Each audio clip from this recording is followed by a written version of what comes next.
Hey everyone, welcome back. Today we're diving into something pretty fascinating. Mm-hmm.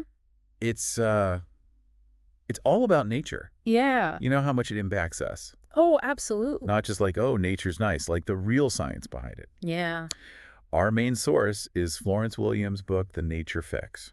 Great book. Yeah, and we've got some extra research too to kind of round things out. Awesome. Ready to get started. Let's do it. All right, so think about this. We're like super connected digitally, Right. but we're spending less and less time in nature. Yeah, more people in cities than ever. Exactly. What does that even mean for us? Well, that's where these two big theories come in. You've got biophilia, Oh, yeah, I've heard of that. that we're basically wired to connect with nature. Yeah. And then there's attention restoration theory, Okay. saying nature helps our brains recover from, well, everything. From all the stress, There's modern life. The overload. So it's not just about feeling good, right? Yeah, not at all. It's like our brains actually work better. It's exactly. Williams talks about forest bathing, this Japanese thing. Have you looked into that much? I have, yeah. And the research is pretty amazing. Spending time in a forest can lower your stress hormones Really? and even boost your immune system. It's like a walk in the woods is medicine. Wow. I'm already convinced. Right. But okay, realistically, Sir. most of us can't just hang out in a forest every day. Okay. So what about smaller doses of nature? Does that do anything? Well, that's what's so cool. Even short bursts, like a quick walk in the park or having a view of trees. From your window? Yeah. Those can impact your mood and focus. So like those little moments throughout the day actually matter. They really do. In Finland, they recommend 5 hours a month in nature for, like, overall well-being. 5 hours a month. Okay, I can do that. Right. It makes you think maybe we should be prescribing nature time, just like medication. I like that idea. Yeah. But Williams also talks about those longer trips. Like really immersing yourself in nature. Oh, absolutely. It's a whole different experience. Is it just about having fun, though? Uh, Or is there something deeper happening there? Oh, there's definitely a shift. When you disconnect from everything and just be in nature. Mm-hmm. Williams has this incredible story about a trip she took with veterans. I remember that. They were rafting the Salmon River, and many of them had PTSD. Yeah. And it seemed like being in nature, away from all the noise, helped them deal with their trauma. Like they couldn't have done that anywhere else. Exactly. Nature can facilitate healing. It's pretty profound. It really highlights how, if we're meant to be in nature, how's all this modern stuff affecting us?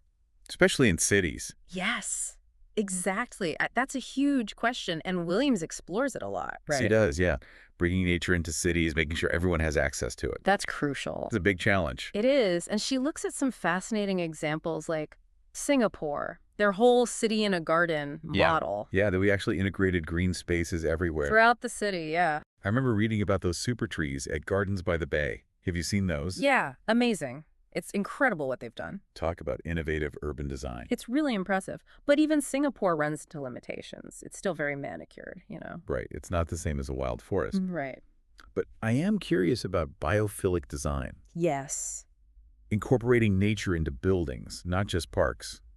What do you think about that? Oh, I think it's incredibly promising. And we're seeing some really cool examples like there's the Kutek Puat Hospital in Singapore. Oh, yeah. They've got gardens, courtyards, even a rooftop farm. It's like a nature retreat, not a hospital. Exactly. That would make such a difference. Yeah. But it makes you wonder about the flip side too, right? Yeah, good point. What about the negative impacts of not having nature in our lives? Oh, that's crucial. And Williams doesn't shy away from it. Noise pollution, no green spaces, constantly on screens. It all affects us. Our mental and physical health. Yeah. It's almost like we're depriving ourselves of something essential. It makes you realize how much we take for granted, right? Absolutely. And it raises an important ethical question. If nature's so important for us, shouldn't everyone have access to it? It shouldn't be a luxury. Exactly. It's about designing our cities and our whole society differently. Right. To prioritize nature for everyone. Yeah, not just a few lucky people. Yeah. And that actually leads perfectly into the next part of our deep dive. We're going to get practical. Awesome. Talk about how to actually bring nature back into our lives and communities. I'm ready. So stick around, folks. We'll be right back. Okay, so after that last part, I am ready to get my nature on. Me too.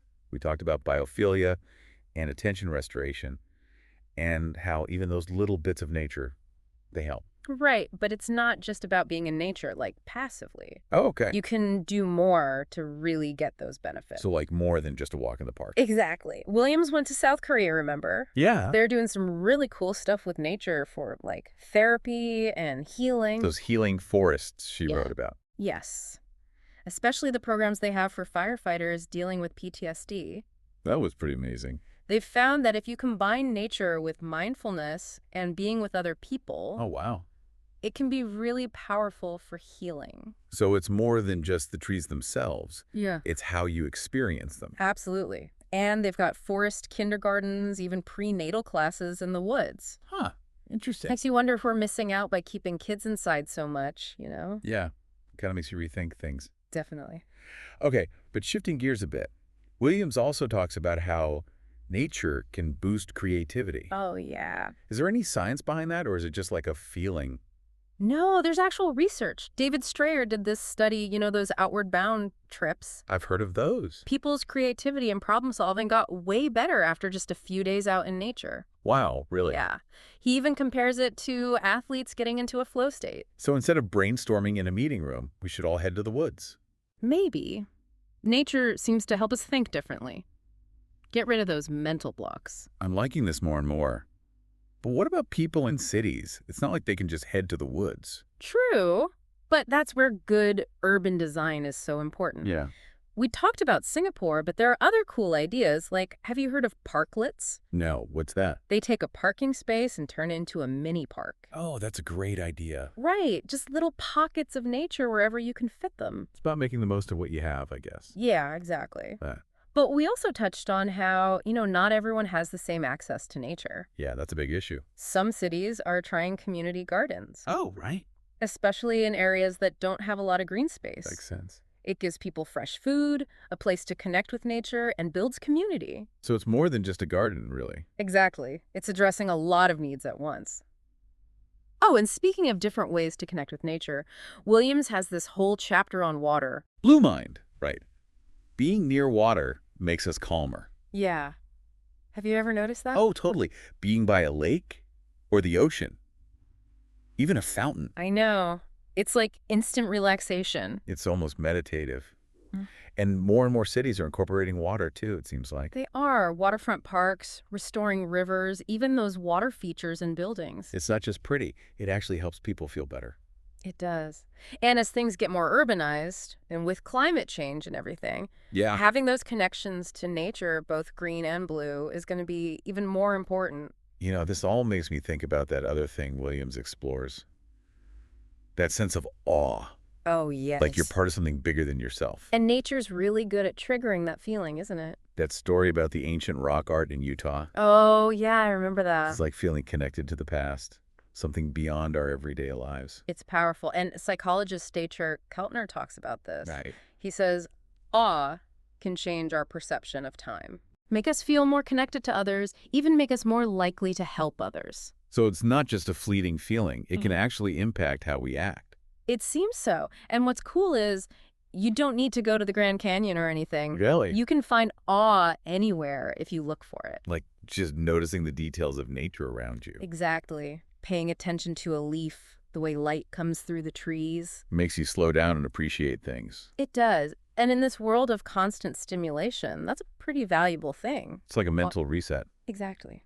So the question is, how do we use all this knowledge, all these benefits we keep talking about? Yeah. How do we actually make a difference? Right. How do we build a future where we're more connected to nature? We've talked about individual changes, but what about bigger changes? Oh, yeah, the big picture stuff. How do we design whole cities and societies that value nature? That's the big question. And I think that's what we need to explore next. All right, well, on to part 3 then.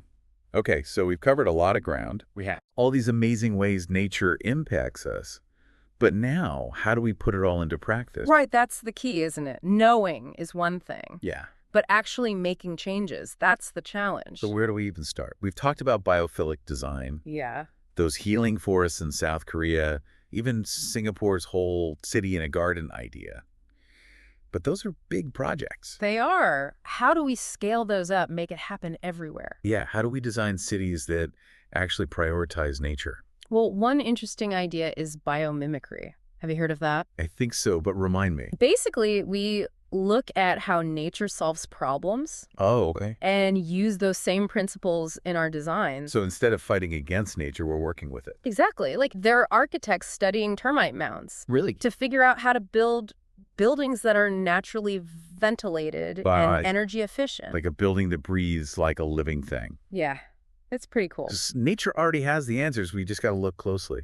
Exactly. And Williams talks about Timothy Beatley. He's pushing for biophilic cities. Oh, I like that term. Biophilic cities. Yeah, cities that are full of nature and designed to make people happier and healthier. But, okay, how do we get from these big ideas to actually changing how we plan cities?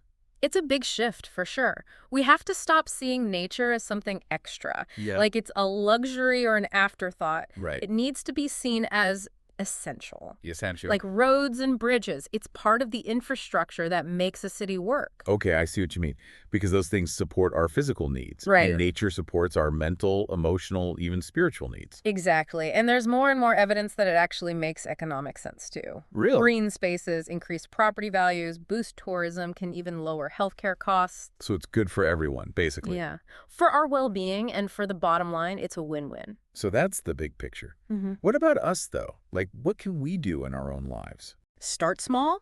Take that walk in the park. Right. Plant some flowers on your balcony. Yeah, Even just notice the trees when you're walking down the street. Remember that 5 hours a month goal? I do. I'm going to try for that. That's great. And if you can't actually be in nature, Yeah, what then? bring it to you. Houseplants, nature sounds, even watching a documentary about nature. Right. And just be mindful of your impact on the environment in general. The choices we make every day. Yeah, food, products we buy, all of that adds up. It's all connected, isn't it?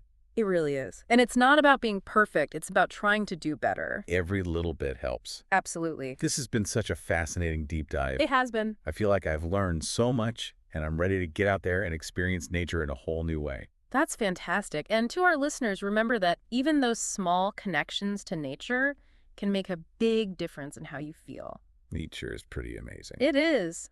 Go out there and explore it. You might be surprised at what you discover about yourself and the world. Thanks for joining us on this deep dive into nature and the brain. See you next time.